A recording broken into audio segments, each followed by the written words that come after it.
Hey, I'm David Platt with Radical, and I want to take a moment just to encourage you from Jeremiah chapter 29, verse 11. For I know the plans I have for you, declares the Lord, plans for your welfare and not for evil, to give you a future and a hope. Unfortunately, though, these words from God to his people through Jeremiah are often misunderstood today.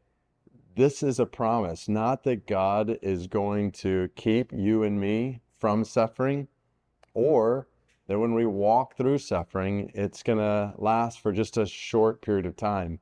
If you actually look at the verse right before this, God tells his people that he's sending them into exile where they're going to experience challenges and difficulties, and he's going to bring them out 70 years later. But don't miss the beauty of this promise, not just for God's people then, but all the more so for God's people now in the New Testament, in the New Covenant through Jesus.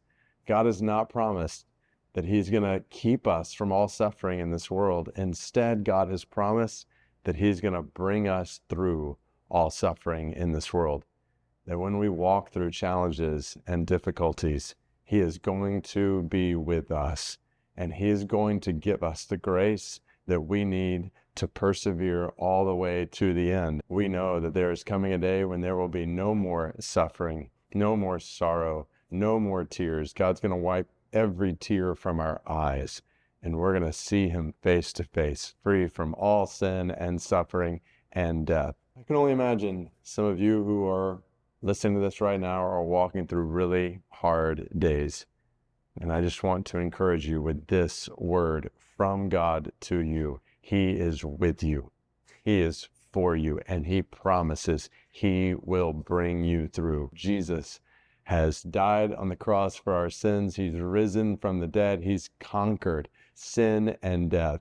And for all who trust in him, he will have the last word. And his promises to you will keep you all the way to the end as you hold fast to him.